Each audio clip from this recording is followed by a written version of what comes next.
بسم اللہ الرحمن الرحیم رب اشرح لی صدری ویسر لی امری واحلل عقدۃ من لسانی یفقہوا قولی الحمد للہ الذی لا مانع لحکمہ ولا ناقض لقضائہ والصلاة والسلام علی سید انبیائہ وسند اولیائہ وعلى أحبابه المعارضين لأعدائه أما بعد فأعوذ بالله من الشيطان الرجيم بسم الله الرحمن الرحيم محمد رسول الله صدق الله العظيم وصدق رسوله النبي الكريم الأمين إن الله وملائكته يصلون على النبي یا ایھا الذین آمنوا صلوا علیہ وسلموا تسلیما الصلاۃ والسلام علیک یا سیدی یا رسول اللہ وعلی آلک واصحابک یا حبیب اللہ مولاي صل وسلم دائما ابدا علی حبیبک خیر الخلق كلهم منزہ عن شریک فی محاسنہ فجوہر الحسن فیہ غیر منقسم یا اکرم الخلق مالی من الوذ بہ سواک عند حلول الحادث العمم رب صل وسلم دائما ابدا علی حبیبک خیر الخلق کلہم۔ اللہ تبارک و تعالی جل جلالہ وعم نوالہ واتم برہانہ وعظم شانہ کی حمد و ثنا اور حضور پر نور شافع یوم النشور دستگیر جہاں غم گسار زمان سید سربراں حامی بے قسم قائد الانبیاء محبوب دوسرا سید الکونین احمد مجتبیٰ جناب محمد مصطفیٰ صلی اللہ علیہ وآلہ واصحابہ وبارک وسلم کے دربار گہربار میں ہدیہ درود السلام عرض کرنے کے بعد نہایت ہی محتشم حضرات و خواتین، رب ذوالجلال کے فضل اور توفیق سے آج ہمارے خطبہ جمعۃ المبارک کا موضوع ہے مسئلہ علم غیب، قسط نمبر 15۔ میری دعا ہے خالق کائنات جل جلالہ ہم سب کو قرآن و سنت کا فہم عطا فرمائے اور قرآن و سنت کے ابلاغ و تبلیغ اور اس پر عمل کی توفیق عطا فرمائے۔ آج آپ علم غیب سے متعلق 15ویں قسط اللہ کے فضل سے سماعت کرنے والے ہیں۔ رسول اکرم نور مجسم شفیع معظم صلی اللہ علیہ وسلم کو رب ذوالجلال نے جو ہمہ جہت علوم عطا فرمائے ہیں ان میں سے ایک شعبہ کی تفصیل آپ حضرات کے سامنے بیان کی جا رہی ہے۔ میری دعا ہے خالق کائنات جل جلالہ ہمارے محبوب علیہ السلام کے مقام و مرتبہ کو مزید بلند سے بلند فرمائے اور آپ کی عظمتیں تمام جہان والوں پر واضح فرما دے۔ حضرت ام ایمن رضی اللہ تعالی عنہا ایک دن اپنے گھر میں بیٹھی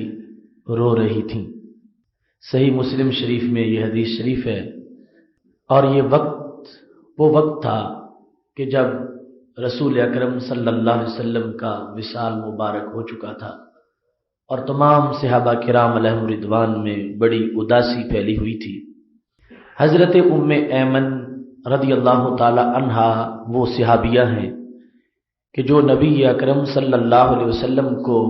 اپنے ابا جی کے ورثے میں ملی تھیں۔ حضرت عبداللہ رضی اللہ تعالی عنہ کا جو ورثہ تھا اس میں ام ایمن بھی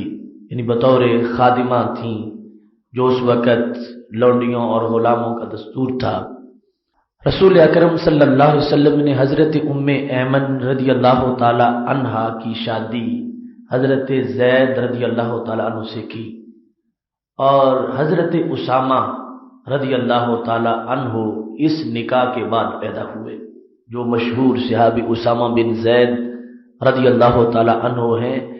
جن کو محبوب نبی کہا جاتا ہے۔ یعنی حضرت عائشہ صدیقہ رضی اللہ تعالی عنہا کہتی ہیں کہ میں نے خود دیکھا کہ نبی اکرم صلی اللہ علیہ وسلم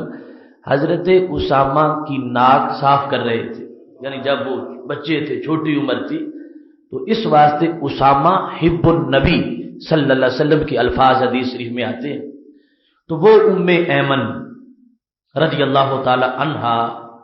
نبی اکرم نور مجسم شفیع معظم صلی اللہ علیہ وسلم کے وصال کے بعد جس وقت گھر میں بیٹھی رو رہی تھیں، سیدنا صدیق اکبر رضی اللہ تعالی عنہ اور حضرت عمر فاروق رضی اللہ تعالی عنہ دونوں ان کے پاس تشریف لے گئے، اور یقیناً ان کی خدمات بہت زیادہ تھیں، اور نبی اکرم نور مجسم شفیع معظم صلی اللہ علیہ وسلم کی چھوٹی عمر میں انہوں نے خدمات بھی حضرت ام ایمن رضی اللہ تعالی عنہا نے بہت زیادہ اپنی طرف سے پیش کی تھی۔ اس لحاظ سے ان کے پاس روایت اور علم کا ذخیرہ بھی بہت زیادہ تھا۔ تو یہ دونوں، جن کو شیخین کہا جاتا ہے، امت کے سب سے بڑے شیخ الاسلام سیدنا صدیق اکبر رضی اللہ تعالی عنہ اور حضرت عمر فاروق رضی اللہ تعالی عنہ، کسی مسئلہ میں مشاورت کے لیے حضرت ام ایمن رضی اللہ تعالی عنہا کے پاس جب پہنچے تو انہوں نے دیکھا کہ وہ رو رہی ہیں، تو پوچھا ما یبکی کے،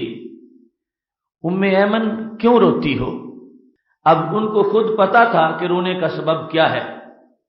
نبی اکرم نور مجسم شفیع معظم صلی اللہ علیہ وسلم کے فراق میں یقیناً رو رہی ہیں۔ ما یبکی کے، تمہیں کون سی چیز رلاتی ہے؟ ساتھ ہی اپنی طرف سے دونوں نے جواب دیا ما عند اللہ خیر لرسولہ صلی اللہ علیہ وسلم۔ ام ایمن ٹھیک ہے کہ ہمارے محبوب علیہ السلام ہم سے جدا ہو گئے، لیکن یہ بات یاد رکھو کہ جو کچھ اللہ کے پاس ہے وہ ہمارے نبی علیہ السلام کے لیے زیادہ اچھا تھا، اس لیے رب نے ان کو اپنے ہاں بلا لیا ہے۔ ما عند اللہ خیر لرسولہ صلی اللہ علیہ وسلم، جتنی دیر ہم میں موجود رہے اللہ کی حکمت کا یہی تقاضا تھا، اور پھر باقاعدہ مشورہ کیا گیا، اور یہ ہمارے نبی علیہ السلام کا ایک اختصاص ہے کہ اللہ نے پہلے مرضی پوچھی، حالانکہ وہ جانتا ہے، فرشتوں کو بھیجا کہ اگر میرے پاس آنا چاہتے ہو تو ٹھیک ہے، ورنہ دائمی حیات زمین کے اوپر کی وہ میں تم کو عطا کر دیتا ہوں۔ تو اس وقت اختار الرفیق الاعلی، ہمارے نبی علیہ السلام نے کہا کہ میں اعلیٰ رفیق کی رفاقت کو پسند کرتا ہوں۔ پھر محبوب علیہ السلام کا وصال ہوا، تو اب یہ دونوں کہنے لگے ما عند اللہ خیر لرسولہ، جو کچھ ہونا تھا ام ایمن وہ تو ہو گیا، لیکن یہ یاد رکھو کہ اس وقت ہمارے محبوب علیہ السلام کا رب کے پاس پہنچنا یہی حکمت کا تقاضا تھا کہ جو کچھ اللہ کے پاس ہے وہ ان کے لیے بہتر ہے، اس واسطے خالق کائنات نے ان کو اپنے ہاں بلا لیا ہے۔ حضرت ام ایمن رضی اللہ تعالی عنہا بھی پھر ام ایمن تھیں، کہنے لگیں انی لعالم ان ما عند اللہ خیر لرسولہ، یہ میں بھی جانتی ہوں کہ جو کچھ اللہ کے پاس ہے وہ ہمارے نبی علیہ السلام کے لیے اب بہتر تھا، اسی لیے ہی رب نے بلا لیا ہے، یہ بات میں بھی جانتی ہوں، لیکن اب کی لانقطاع خبر السماء، روتی اس لیے ہوں کہ پہلے جو سلسلہ تھا کہ ان کے پاس بیٹھتے تھے تو ہمیں آسمانوں کی باتوں کا پتہ چلتا تھا، خبر سما ہمارے سامنے ہوتی تھی، اور تمام علوم کے اس طرح جام چھلکتے تھے، اور بڑی بڑی دور کی چھپی ہوئی باتیں ہمارے لیے بیان ہو جاتی تھیں۔ حضرت ام ایمن رضی اللہ تعالی عنہا کا جو نبی علیہ السلام کی ذات کے ساتھ تعلق تھا اور ان کا جو کشف تھا، اس کے پیش نظر اب وہ یہ بھی سمجھتی ہیں کہ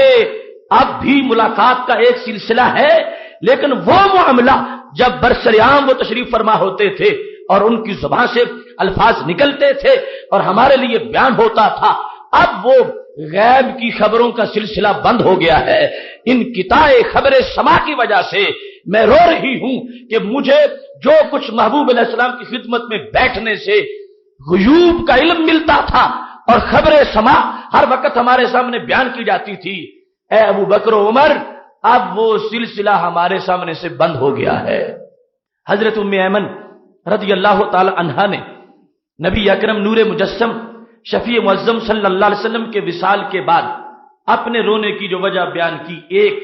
حالانکہ ہزاروں وجوہات ہو سکتی تھی، لیکن یہ دیکھو کہ محبوب علیہ السلام کا اپنی امت کو واقعات پر باخبر رکھنا، آسمان کے حالات پر باخبر رکھنا، اللہ کی ذات کے فیصلوں پر باخبر رکھنا، عرش عظیم پر جو کچھ ہو رہا ہے اس کو بیان کرنا، یہ کتنی بڑی نعمت تھی امت کے لیے۔ حضرت ام ایمن رضی اللہ تعالی عنہا نے سر فہرست جس کو بیان کیا، فرمایا میں اس لیے رو رہی ہوں کہ وہ غیب کی باتوں کا سلسلہ اب ہماری نظروں سے بالکل اوجھل ہو گیا ہے۔ فَحَيَّجَتْهُمَا، حضرت ام ایمن رضی اللہ تعالی عنہا کا ایک موقف تھا،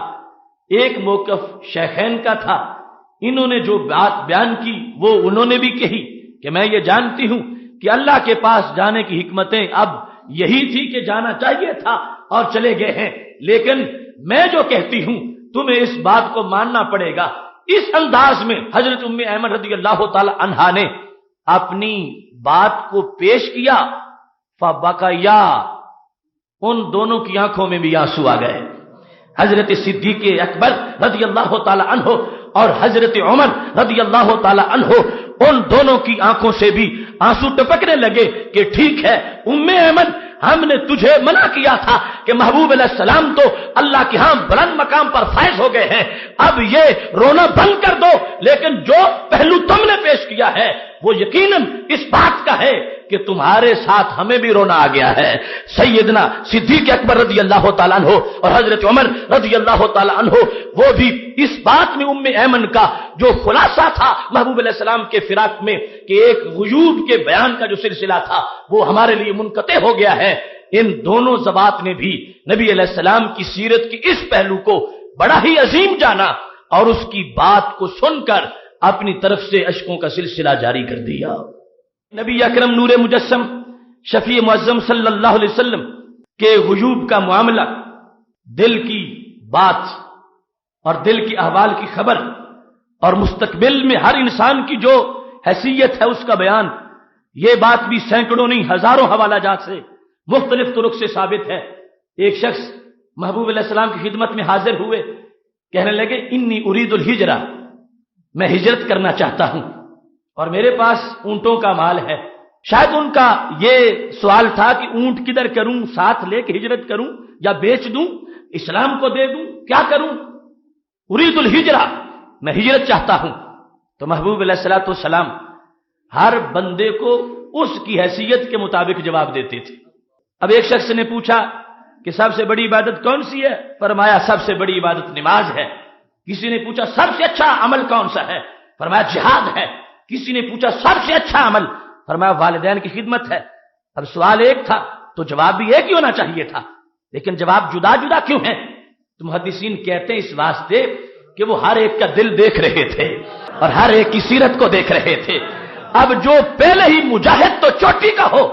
مگر والدین کی خدمت تھوڑی کرتا ہو، اسے پھر کہنا کہ جہاد میں بڑی عظمت ہے، نہیں، اس کو یہ کہنا چاہیے کہ والدین کی خدمت میں بھی بڑی عظمت ہے، کیونکہ جو کمی ہے وہ پوری ہو جائے، اور جو والدین کی خدمت تو کرتا ہو مگر نماز کے قریب نہ جاتا ہو، جب وہ پوچھے تو ہم جیسوں کو تو پتہ نہیں، ہم تو ایک ہی جواب دیتے رہیں گے، لیکن وہاں یہ شان ہے کہ پوچھنے والے کے دل سے بھی واقف ہے، اعمال سے بھی واقف ہے، تو اس واسطے اسے یہ فرما دیا کہ نماز سب سے بڑی نیکی ہے۔ اب یہاں ایک شخص نے پوچھا، حالانکہ ہجرت کا اتنا بڑا ثواب ہے، قرآن مجید میں بار بار ہجرت پر اجر عظیم کا اعلان ہوا، اور یہاں تک بالآخر کہہ دیا گیا کہ جو ہجرت نہیں کرے گا اس سے ہم بیزاری کا اعلان کر رہے ہیں۔ اب یہ شخص آ گیا کہ ہجرت کرنا چاہتا ہوں۔ میرے نبی علیہ السلام نے فرمایا جو اونٹ تم نے رکھے ہوئے ہیں ان کا صدقہ دیتے ہو، زکوٰۃ نکالتے ہو۔ یہ تقیہ کلام تھا، ورنہ اس سے اگلی بات جو بیان کر سکتے ہیں یہ بھی بیان کر سکتے تھے۔ کہتے ہجرت چاہتا ہوں، اونٹ رکھے ہیں ان کی میں زکوٰۃ دیتا ہوں، اور پھر یہ ساتھ یہ بھی بیان کیا کہ جب میں اونٹ پانی پلانے کے لیے لے جاتا ہوں، کسی کو ضرورت ہو تو وہاں ہی اونٹ دوتا ہوں اونٹنیوں کو، اور اونٹنیوں کا دودھ میں تقسیم کر دیتا ہوں۔ اب نبی اکرم نور مجسم شفیع معظم صلی اللہ علیہ وسلم نے صدقہ کا لفظ اس مقام پر بولا، کیونکہ زکوٰۃ کی فرضیت اگر یہ حدیث ہجرت مکہ کے بعد کے معاملات گزرنے کے بعد ہے تو پھر مدنی دور میں فرضیت ہو چکی تھی، پہلے نفلی صدقہ تھا۔ بہرحال اس کی حیثیت پوچھ لی اور اس کے بعد فرمانے لگے فَعْمَلْ مِنْ وَرَاءِ الْبِحَارِ إِنَّ اللَّهَ لَن يَأْتِيَكَ مِنْ عَمَلِكَ شَيْئًا، فرمایا تجھے ہجرت کی اجازت نہیں ہے۔ فَعْمَلْ مِنْ وَرَاءِ الْبِحَارِ، تم جا کے سمندروں کے پار اپنا کام کرو، جو کرتے ہو کھیتی باڑی اسی میں مصروف رہو۔ إِنَّ اللَّهَ لَن يَأْتِيَكَ مِنْ عَمَلِكَ شَيْئًا، میں ضمانت دیتا ہوں باقی لوگ اگر ہجرت نہیں کریں گے ان کے عمل ضائع ہو جائیں گے، تم ہجرت نہیں کرو گے سارے عمل باقی رہیں گے، تمہارا عمل برقرار رہے گا، تمہارا کوٹا جدا ہے۔ اوورسیز تم اپنا کام کرو، ورائے بہار اپنی کھیتی باڑی جاری رکھو، تم اپنا کام کرتے رہو۔ کیوں؟ فرما ان شأن الہجرت لشدید، ہجرت والا معاملہ بڑا سخت ہے، تم اپنا کام کرو۔ اب رسول اکرم نور مجسم شفیع معظم صلی اللہ علیہ وسلم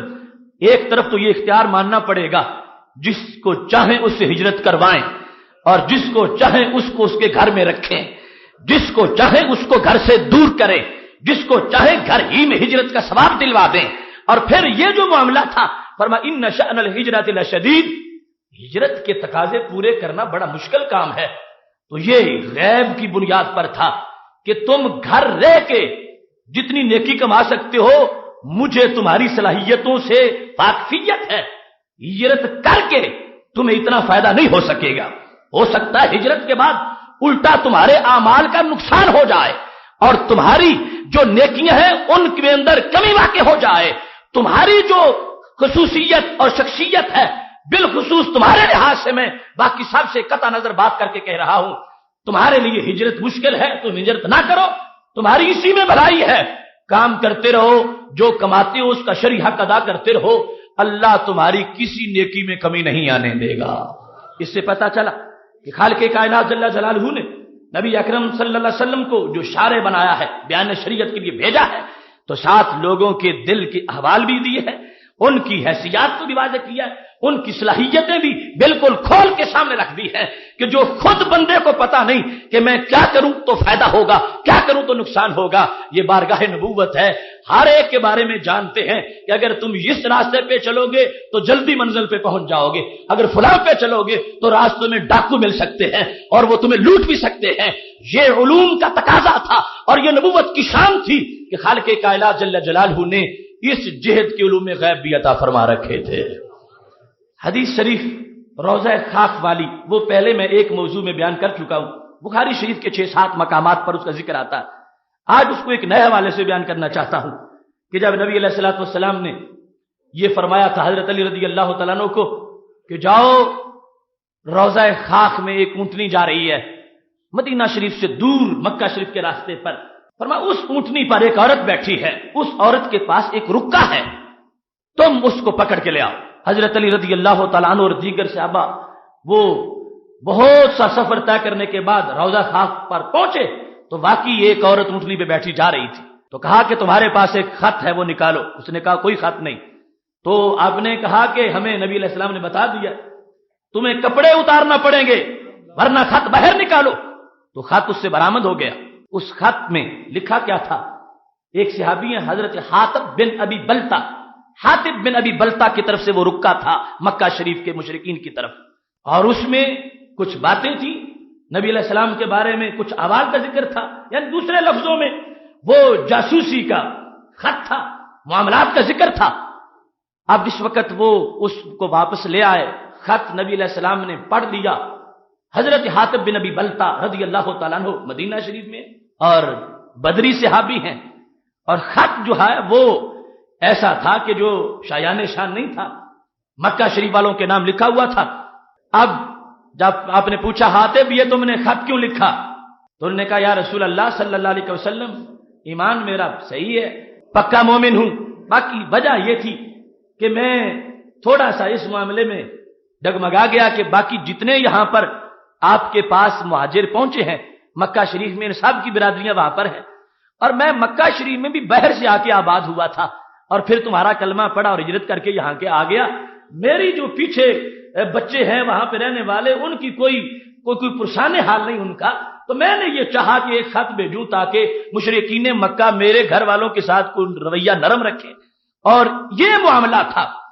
اور میں اسلام کا پکا شیدائی ہوں اور اسلام کو نقصان پہنچانے کا سوچ بھی نہیں سکتا۔ یہ محض ایک دوستانہ خط تھا جس میں کوئی ایسی بات میں نے نہیں لکھی کہ جو اس انداز میں مستقبل پر اثر انداز ہونے والی ہو۔ بہرحال انہوں نے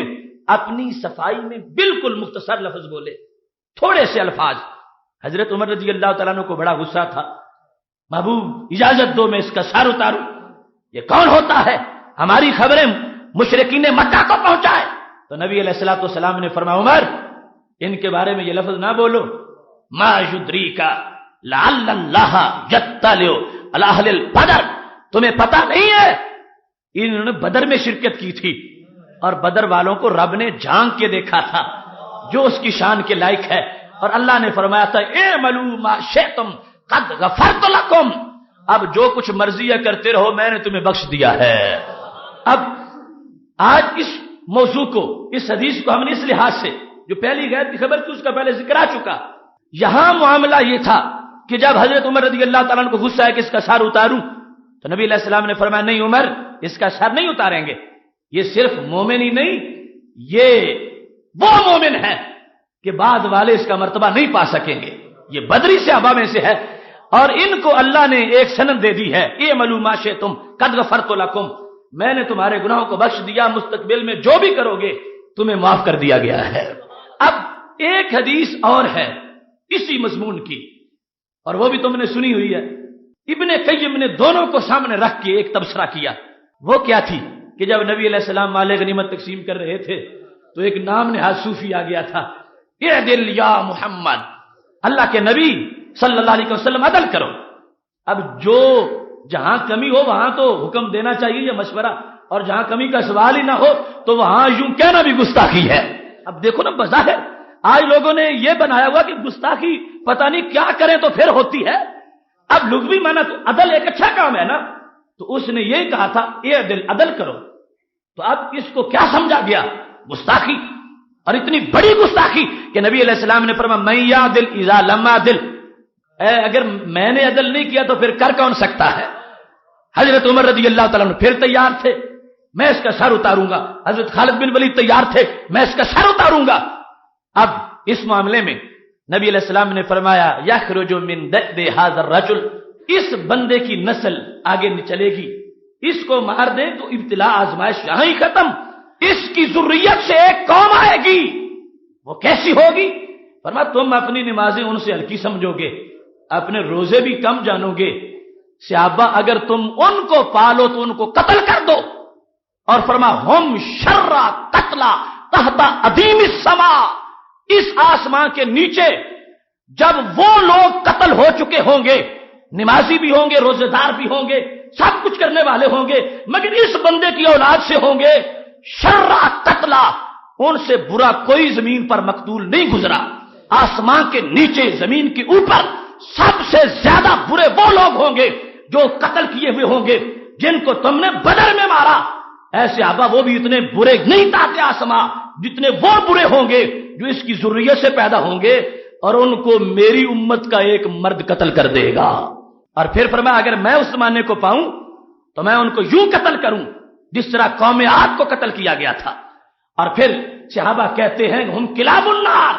وہ دوزخی کتے ہیں اور ہم ان سے بدلہ لیں گے ان سے۔ اب یہ معاملہ، یہ حدیث شریف بخاری میں بار بار آئی ہے، ابن قیم نے دونوں کو سامنے رکھا کہ ایک طرف شخص جو ہے اس پر بظاہر تقویٰ ہے، پرہیزگاری ہے، خود بیان کیا کہ نمازی بڑا چوٹی کا ہے، روزے دار بھی ہے، اور اس کے بارے میں فرما دیا اندر سے بالکل سیاہ ہے اور جہنمی ذریت اس کی پیدا ہوگی، اور جو ان کو قتل کرے گا فرمایا وہ قاتل ان کا زمین پر سب سے بڑا مجاہد ہوگا، اور مقتول جو ہے وہ سب سے بڑے جہنمی ہوں گے۔ تو ابن قیم کہنے لگے یہاں یہ معاملہ ہے، اور ادھر جس نے واضح خلاف ورزی کی ہے، اور حضرت عمر کہتے ہیں سر اتارو، ان کا سر نہیں اتارنے دیا۔ یہاں اس کی ذریت کے بارے میں کہہ دیا کہ اس کی پشت سے جو نکلیں گے وہ بھی پکے جہنمی ہیں. اور حالانکہ نیت اس کی نماز روزہ کیا یہ واضح تھا. اور اس کے ساتھ ایک دوسری حدیث بھی لا لیجئے. وہ حدیث بھی آپ نے سن رکھی ہے مگر وہ پہلو جو بھی سنانا چاہتا ہوں وہ پہلے نہیں سنا ہے. حضرت اتبان بن مالک رضی اللہ تعالی عنہ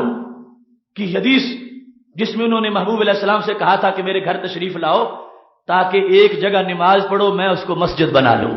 دعوت دی, نبی علیہ السلام تشریف لے گئے اور تبرک کی دلیل کے طور پر ہم اس کو پیش کیا کہ جگہ تو ساری خدا کی ہے اور ساری مسجد بن سکتی ہے, مگر انہوں نے کہا جہاں آپ کے قدم لگیں گے میں ہمیشہ اس جگہ نماز پڑھوں گا.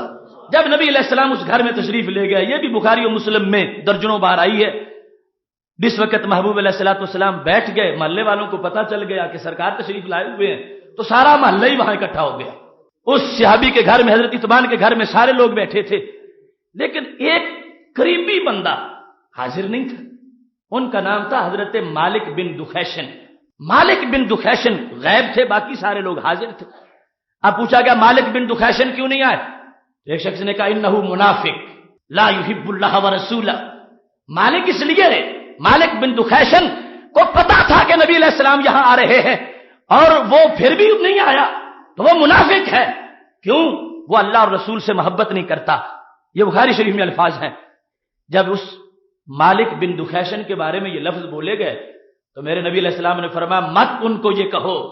مالک بن دخیشن کو منافق نہ کہو. الا ترى, کیا تمہیں یہ پتا نہیں ہے اس نے لا الہ الا اللہ محمد رسول اللہ پڑھا ہے؟ کس انداز میں؟ فرمایا یرید بذالک وجہ اللہ. اس نے سچے دل سے کلمہ پڑھا ہوا ہے,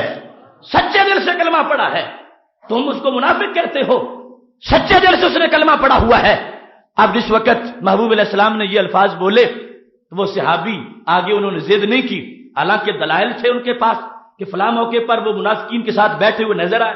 فلاں موقع پر انہوں نے منافقین کو مشورے دیے. یہ ساری باتیں روایت میں موجود ہیں,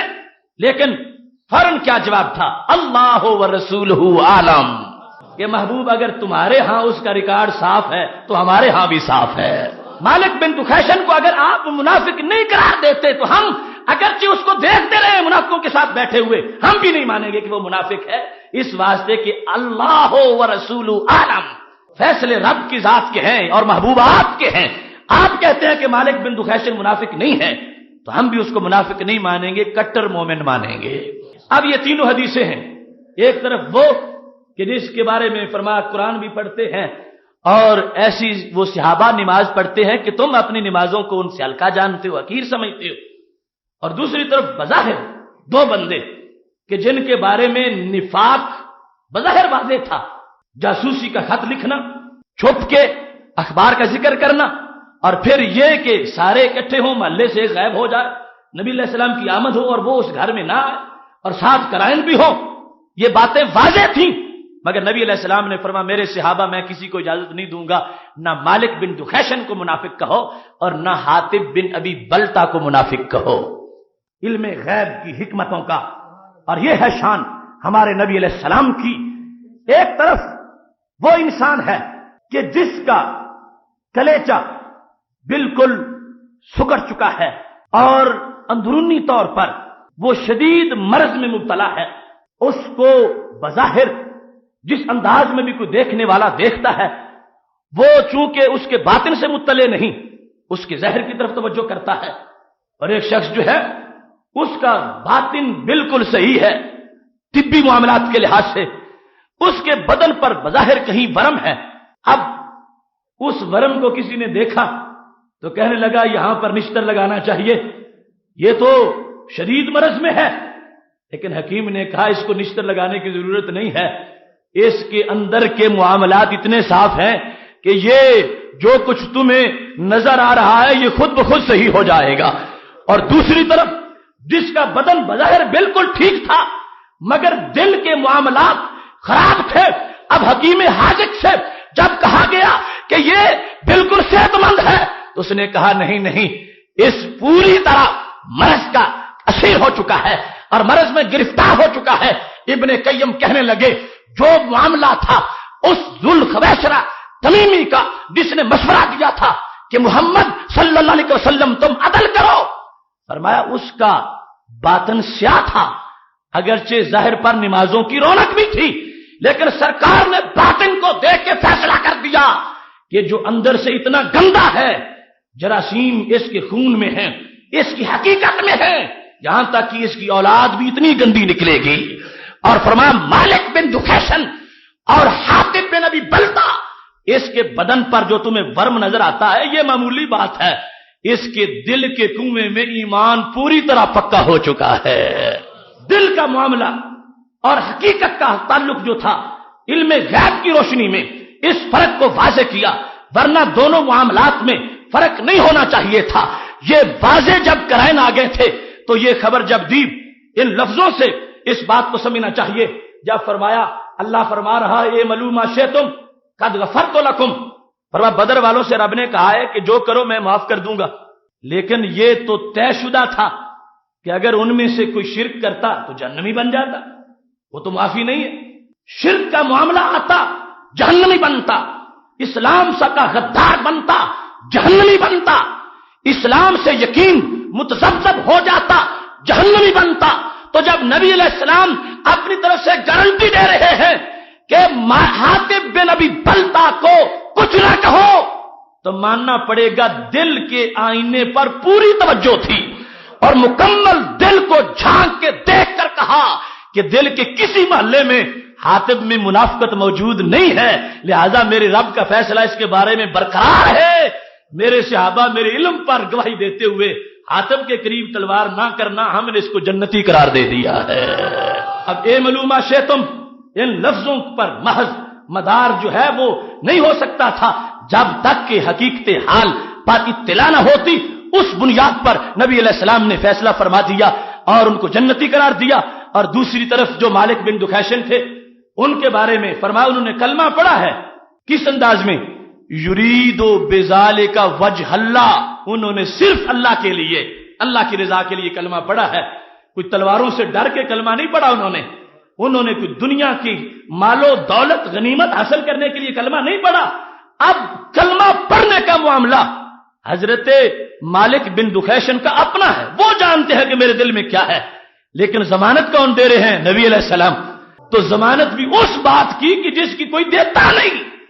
یہ تو کہہ سکتے ہو کہ وہ نماز پڑھ رہا تھا، میں گواہی دیتا ہوں کہ وہ نمازی ہے، یہ کہہ سکتے ہو کہ وہ حج کر رہا تھا، میں گواہی دیتا ہوں کہ اس نے حج کیا ہے، لیکن یہ کون کہہ سکتا ہے کہ میں دیکھ رہا ہوں کہ اس کے دل میں نور ایمان موجود ہے؟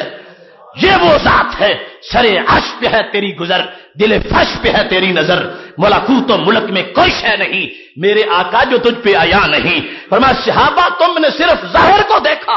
اور اس کو منافق کہہ دیا، ٹھیک ہے کچھ گڑبڑ تھی مگر کنواں دل کا سارا پاک ہے، مکمل صاف ہے، کہیں کناروں کے باہر کوئی تھوڑا بہت معاملہ ہوا اور وہ معمولی ہے، وہ ختم ہو جائے گا، دل کا کنواں صاف ہے۔ ہم نے اس معاملے پر گواہی دے دی کہ ان کی زبان سے جو لا الہ الا اللہ محمد الرسول اللہ کا کلمہ نکلتا ہے وہ سچے دل سے نکلتا ہے، لہٰذا انہیں کوئی منافق نہ کہے، میں محمد صلی اللہ علیہ وسلم نے ان کے ایمان پر گواہی دے دی ہے۔ محتشم سامعین حضرات، رسول اکرم نور مجسم شفیع معظم صلی اللہ علیہ وسلم تشریف فرما تھے، مسند ابی یعلا میں حدیث شریف ہے، اور حضرت انس بن مالک رضی اللہ تعالی عنہ نے اس کو روایت کیا ہے، مسند ابی بکر رضی اللہ تعالی عنہ میں بھی اس کا تذکرہ ہے کہ صحابہ کہتے ہیں کان فی عہد رسول اللہ صلی اللہ علیہ وسلم رجل یعجبنا تعبدہ واجتہادہ، کہ نبی علیہ السلام کی ظاہری حیات کے زمانے میں ایک بندہ تھا، بڑا ہی پرلے درجے کا صوفی۔ کیسا؟ کہتے ہیں یعجبنا تعبدہ، اس کی عبادت سے ہم سارے متعجب تھے، اتنی عبادت وہ کرتا تھا، واجتہادہ، اور اس کی دینی معاملات میں کوششیں، ہم سب کو اس نے حیرت میں ڈال رکھا تھا۔ بینا نذکر عند رسول اللہ صلی اللہ علیہ وسلم، ایک دن ہم رہ نہ سکے، نبی علیہ السلام کے سامنے بھی ہم نے اس کا ذکر کر دیا، ایسا ایک بندہ ہے ہمارے معاشرے میں، بڑی عبادت کرتا ہے، بہت زیادہ عابد ہے، صوفی ہے، زاہد ہے۔ یہ ذکر ہو رہا تھا کہ سامنے وہ بھی آ گیا، اذ طلع الرجل، اچانک نمودار ہو گیا۔ صحابہ نے کہا ہاں ہوا، یہ ہے وہ جس کا بھی ذکر کر رہے تھے۔ تو میرے نبی علیہ السلام نے فرمایا میرے صحابہ